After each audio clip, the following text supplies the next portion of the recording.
Well, boys, I think last week we did a manual swap on this 2006 6.7 swapped, big turbo swapped 06 Cummins, okay? Now, when I put this in, I told you guys, I had one of these, and this one was cracked and a little broken. I was like, you know what, we'll send it, see if it breaks, see if it starts leaking. Ran it around for a while. I mean, I put probably 15, 20 hours, maybe longer than that, on this truck since I put the manual in.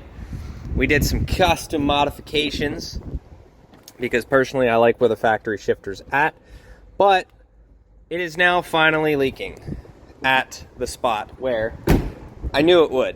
But I was like, we'll try it out, okay? Then I got online last night and realized how expensive these things are. So let's get down here and you guys will see it is leaking from right there. So what we're gonna do is we're gonna pull that off. Now, fun fact, I have the tune files, but I don't have a computer that can run them. So look at that nice, beautiful one-piece drive shaft. But yeah, I don't have a computer that I can transfer everything. I just have this MacBook, and these things are about worthless for tunes. So Firepunk sent the tunes on Monday. It is now Thursday. We're still running around in limp mode because nobody that I know has a computer. So, I don't know. Let's get this BD short throw shifter installed. As much as I don't like BD and I don't like short throw shifters, I'm just going to install it and see what happens. I don't know if I did this on or off camera, but I went, did this. And I wish, now we're going to make a cover for this and all that, but I wish I would have left the outer liner on this. I was just like, we'll cut the outer liner and then this here. So with this guy physically in here, I was like, man, that would have been cool to just leave that out and around, but it is what it is. I'm not super worried about it. The only people that are going to hate are the ones that either drive stock vehicles or they build stuff, but they don't really build anything cool. So this is 6 of these. We're going to pull this off, and then we will pull the actual shifter assembly out and replace it with our BD one. Now this is the shifter that came with it, but yeah, you can very clearly see why it's leaking. And like I said, we knew it was gonna, but it is what it is. I'm gonna get this thing swapped out and on to the next one, I guess. And I'm gonna trim this out a little bit more. Like I said, I followed the factory hole, but it seems like the Nv5600 is shifted more this way than anything. So, all right, let's get these bolts out. 410s. All right, so I threw an extra quart in there just in case. Generally, we run 6 quarts in these. Some of the rebuilt ones, they are telling us to run 8.5. I don't know how much leaked out. It couldn't have been more than a quart, so we're probably overfilled anyway. The way that I like to check it is by taking the upper PTO cover off. And that won't give you an exact number, but it'll at least tell you if you're over that. If you are over that, then you're fine. If you start getting under that, probably add about 2 quarts. Out with the old junk. Like I was saying, this piece is fine, but this piece, yeah, that's been like that. We installed it like that just because. So, and then in with the new junk. As you guys know, I do not like BD. I don't condone them. I don't want anything to do with any of their products. We're simply going to test this product until I get a new OE one. If I like it enough, I'll keep it on there and I'll give you guys my unbiased opinion. But honestly, I don't have high hopes for this thing. I'm going to reuse this boot instead of the one that came with the BD one because the BD one's torn. So I'm going to use this. Little bit of gasket maker on that. Nothing crazy. Thin coat. Might have went a little overboard there. But we're using the right stuff now. And stuff's pretty good. You guys weren't kidding. So I'm going to get this plopped on and installed, and then while it's installed I'm gonna trim that edge out there. And I did check the transmission because I was like, there's no way that the factory hole would be off, and with this transmission straight, like it's straight. I've taken the measurements on both sides. It's perfectly where it needs to be, and that's how it is. So I'm gonna trim that out a little bit more. The G56 must be a little bit more favored that side. Can't confirm nor deny, but that is the factory hole. So yeah, the only thing I can think to do is just trim that edge out a little bit, but whatever. Let's install it, and from one junk coming off to one piece of junk going on. All right, I needed to make a nut so that I had a way to lock this in place, because if not, it would have been down like this. So we need it up like that. So we're gonna have to have a jam nut, and I didn't have anything the right thread pitch.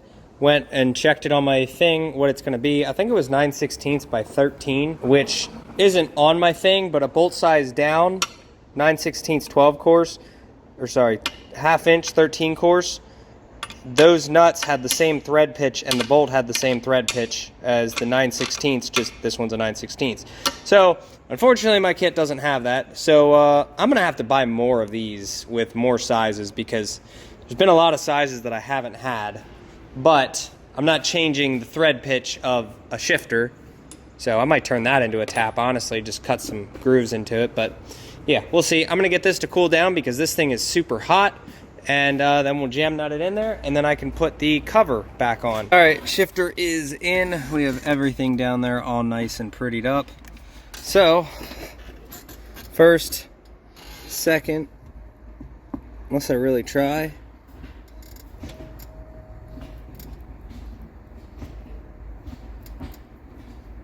Third, fourth, fifth. I just gotta make sure I float anyway, so it's not like it would go in, but I just gotta make sure we're not going from second to fifth. You can see where it used to be. Third gear used to be where this mark is, so that should be, nope, that's reverse. So, yeah. Might bend this rod, I don't know. We'll see. I'm still playing with it a bunch. Probably, like I said, either gonna build a casing around this or a cover, or I don't know, maybe we come back to it in 2 years and I just ignore it. So I got 2 more things we gotta do to Bertha. First thing is I already plugged in the reverse light sensor, and 2, I need to ground that. And then also, like I said, with the Slosh Fab kit, this is the only downside, is if you have a custom downpipe made, you come down here, and it's a wee bit too short. So we're gonna address that today. We're gonna get that fixed. But that was our only oil leak. I notched that up there a little bit. I can't get anything in there without getting everything in the trans, so I'm not worried about it right now. But yeah, so our oil leak's fixed, and then I just gotta take that wire, loom it, and route it somewhere. Also, dodge problems, these stupid bushings. I might weld something on the, actually, you know what? I might just do that quick. Might weld something on the end. You know what? I'm gonna grab some clips, because that's what should be on there. Someone on the forums went over the wiring colors. I guess to get the reverse lights to work, you gotta repin something. So I regrounded that, cleaned it all off and everything. You can see the swirl marks. Under there is bare metal, and then that goes to, correct me in the comments if I'm wrong, but he specifically said it was the green and yellow wire, okay? Now, there are mixed reviews with AI. Their crap is all over the place. It says that the middle wire is the one that's the neutral safety switch. Now, granted, I've tried both of them. One of these is a power, one of these is a ground, and one of these is the neutral safety switch, range selector, one, blah, blah, blah. So that's where we're at. It's all wired up correctly. I even took the shifter out, so now we don't have, this is the first time you'll see that. No shifter in there. Pretty much all I gotta do, we're waiting on a customer to come pick up now. That one's getting picked up, and I need to put this exhaust on. So I gotta cut this to length.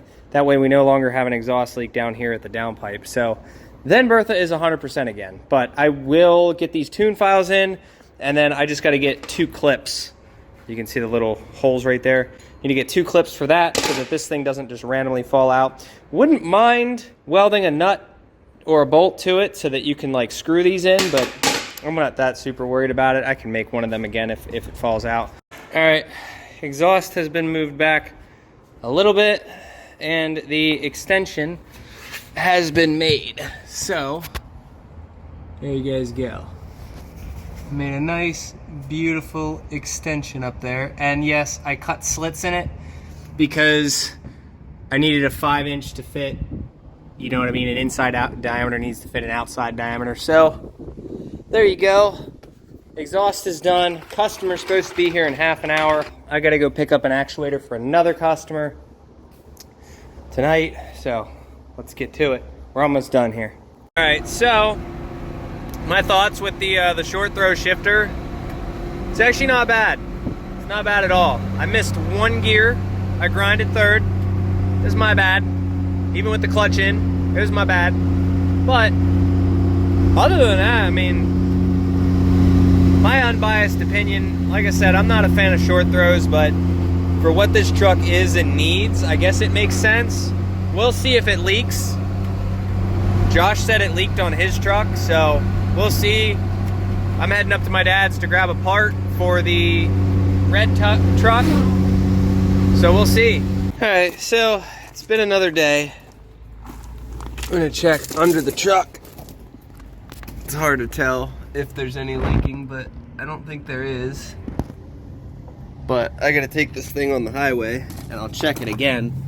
But I'm usually one to hate BD because they suck with their electronics. But this thing's actually nice. There is almost no slop. When you're driving down the road, obviously there's slop when it's off. But when you're in gear just moving, there is no play in any gear. Now my only complaint is it's an Nv5600, and when you run a South Bend dual disc, they're hard to get in gear.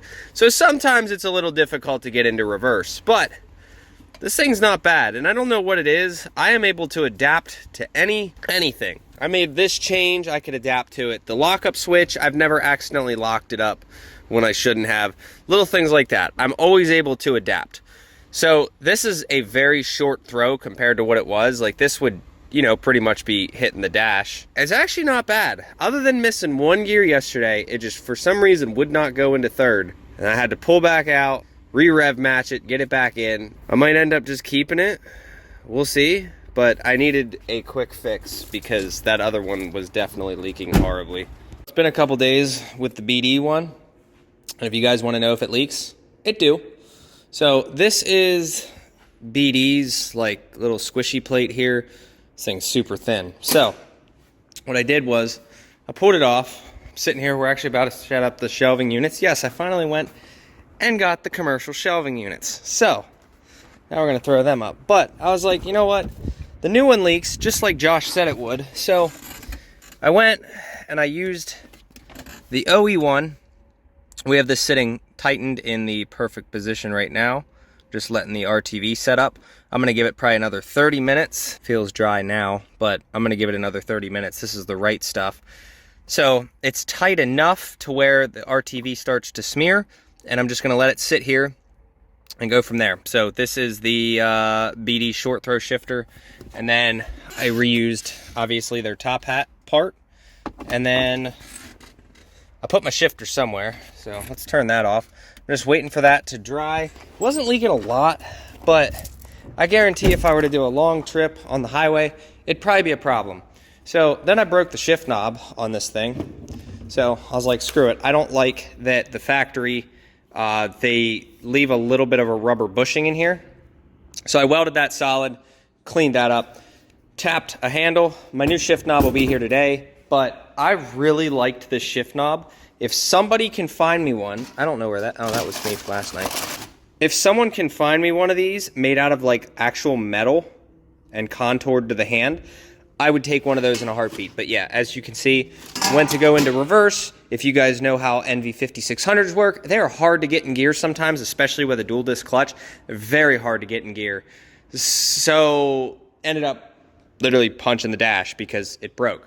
So we got the new one on there. This one's been no problem, but I actually have a metal one coming today, so this can get pulled off. I just kind of drilled and tapped it for the M10 1.5. You guys know how I am with thread pitches and whatnot. Cleaned up the threads with my die set. So I'm gonna bend this one more time, and then we will officially have all 3 cup holders. This kind of sits in there like this. I have the left and the right. Now if I bend this up one more time, I get a cup holder back. I'm gonna wait for that to dry, and I'm gonna start playing around with these shelving units and see if I can get these up, because we've been putting this off for probably about a month and a half now. So I gotta leave in about an hour. I got all of these up, and I left this strategically like this. So this one is going to go somewhere on here, but what I was doing was keeping the bottom one as a brace in the back, and that's how that one is. Now this one is a temporary to like put up there, but this, I'm gonna leave this like this, until all these shelves are filled. So I'm gonna get some wood or whatever and fill in these bottom brackets here, and then I'll get to the truck in a second. But over here, I've decided I'm gonna throw 3 of those things up. 1, 2, 3. So that way we'll have 2 big shelving units here for steel, and then whatever scrap we use, and some of the other little odds and ends. That is going to help with organization dramatically. And then over here is gonna be kind of left the same. Looking at it, these little shelves, it would almost make sense to throw one of them over there, but I like that it's low profile and we can keep those on there. Those shelves need to get cleaned off and changed around, but one project at a time. Once the Dakota is done, we're gonna be bringing the Honda in to finish that project. So that will be the next one after throwing money at this one. That's almost done. We're just waiting on a throttle body and a tune, and got to drill out a pump gear. But I got all of this mounted back up. I pulled the bolts out. Everything was tight. So I put that back on. Now we're gonna put the shifter on, torque everything down. My buddy's gonna be here in probably about 15 minutes. So I might wait to throw this on because he's got the heat. So I need to bend. I want to bend this one more time. So I might just wait till he gets here, but welded that out and cleaned it up. I don't want to put too much heat into it, but yeah, so that's welded out. I just need to, where this line is at, right there. Not that one. One of those lines there. I would like to, there it is. Yeah, that line right there, I would like to bend this upward. All right, so I have bent this shifter like 50 different ways. It is finally done, and it is perfect. It clears everything. I get all of my cup holders. I got the new shift knob up there, and then I finally painted it. I also welded around this, so there is 0 movement. So I'm gonna go get this installed, but if you wanna bend one of these, just get one of these little guys, or find you a neighbor that has one, and you'll be able to bend the rod. So now it is perfectly painted. We shall go install it, and then I am done with this, and hopefully no more leaks out of this BD shifter. Josh complained that on his truck it was constantly leaking, and I think it came down to that aftermarket rubber piece. All right, so here is the final result. Look at that. I moved the bolts bucket over here, all this stuff. It's Sunday, and we've been busy all day doing this, pretty much, ever since noon. All of this is moved over there. Now if only I could afford a toolbox. But we also, I gotta move that one in and those 2 in. But check out the final product on the shifter. Look at that. First, doesn't hit the phone. Second, doesn't hit anything. Third, doesn't hit the heater controls. Fourth, doesn't hit anything. Whoops. Fifth, 6th. And then reverse, doesn't hit anything. So I'm pretty sure we have most of this cup holder back, but that's where we're at. If this thing leaks again, I'll let you guys know. This is the new shift knob. I went and I'll show you guys. I red Loctited. That is red Loctite in there. So now we have a good shift knob. And if anybody can find me an aluminum one or a steel one or whatever that is the knuckle, let me know. But that's pretty much where we're at. All that's left to do really to this truck is upload the tunes, which I have, and I have 2 laptops, and neither one of them use Windows. I have a Chromebook and I have a MacBook, and neither one of them will let me download the EFI live file. So we are still rocking a single lowest toe tune possible in limp mode. So once I get the tunes, I will absolutely make a video on it, because this truck should be making around 650 with the recipe that we have gone, and it should make a lot more rounds. I would, if we did a CP3, we could probably break the 700 marks, but yeah, I'm happy with that. So if you guys need anything, cpstevemiller.com. Hazel just chilling down here. She was trying to get a mouse earlier. Mouse got the poison. Poison has killed the mouse.